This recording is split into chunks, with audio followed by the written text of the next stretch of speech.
Look, Stone Cold Steve Austin, yup, he's a GOAT, but this could have not happened because of the Kliq, these four. This shows how a butterfly effect changed the history of the WWE to make this guy into a megastar. But first, a butterfly effect is when something so little changes the whole trajectory of the world.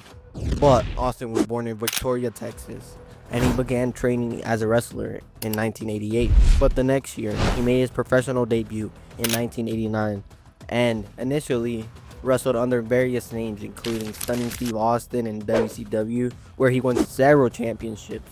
But WCW wasn't cutting it for him. He was getting pushed, but he knew he was born to be a legend. Then he hit a rough patch. He joined the WWF in 1995, initially as the Ringmaster. It was a letdown. He couldn't really ask for anything new. He kind of wanted a new gimmick, but he pushed through and nobody cared about him, about his character. So that means he needed a change, something new. Then there is some light in the tunnel.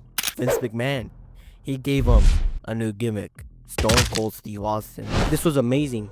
He needed something new because the Ringmaster wasn't cutting it. He was excited because he had a fresh start, but who knows if it would get him over. But that's what he thought.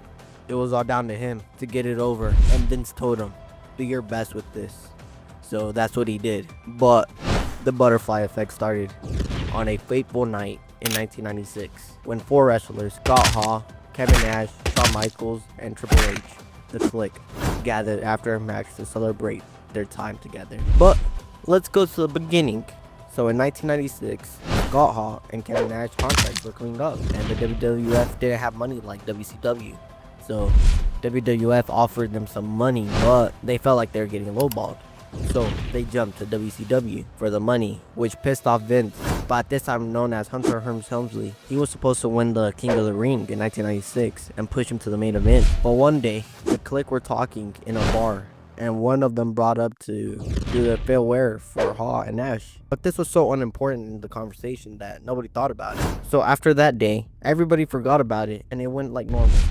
The day of the match, it went like normal. Everything was good and everything was alright. But before the match, Hunter asked if they were gonna do the thing, and Shawn was lost. No one remembered what he was talking about because they were all drunk except Hunter.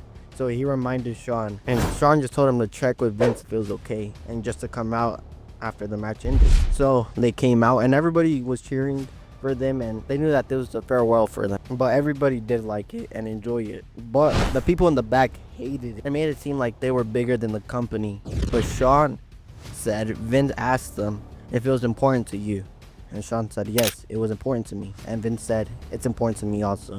But Vince feared that other people in the company would get mad and rage over this, so he decided to punish someone. So he did. That means that Triple H wasn't going to win the King of the Ring in 1996. This punishment created a barrier for Austin, who was striving to break into the main event scene. But backstage policies and favoritism were always in the company.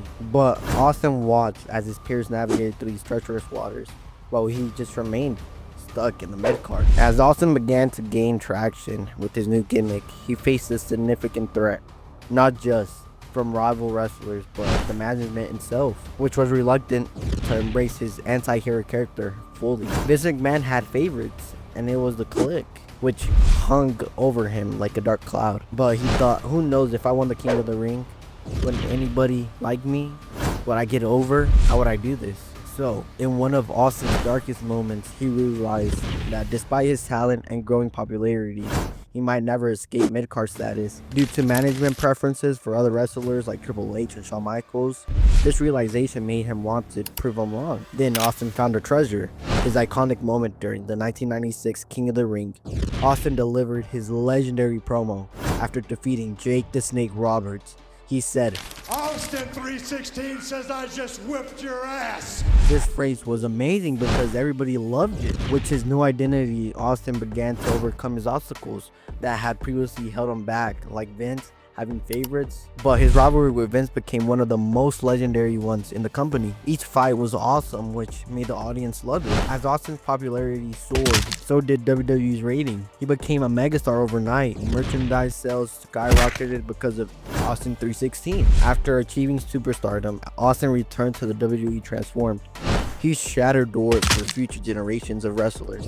Austin evolved from an underdog struggling for recognition into an icon revered by millions worldwide. Stone Cold Steve Austin's story is one woven into the very fabric of professional wrestling history. In narrative shape, the butterfly effect shows that the current call forever altered not just Austin's career, but also redefined what it means to be a wrestler in America. Imagine if the current con had never happened. How different would wrestling be today without Austin's rise during the pivotal moments like WrestleMania or the Monday Night Raws, iconic battles against Vince McMahon or The Rock? We might have never seen entirely different landscapes, like where superstars would be at, like Roman Reigns, Bray Wyatt. I feel like that would never happen, and some rises would happen like Booker T, Sting.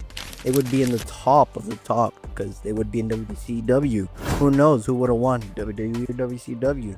See, a lot of what ifs just out of one change. The ripple effect extended far beyond his individual career. They passed an entire era within wrestling history that continue influencing current generations, all stemming from one small act of friendship shared among 4 wrestlers, one fateful night. But I don't know if you know this, but there is a man that could have not been who he is today, and that is Mark Henry. But I don't know if you know this either. His Hall of Pain run was amazing and was scary, and he was insane, but his story was really good. And if you want to hear about it, click here.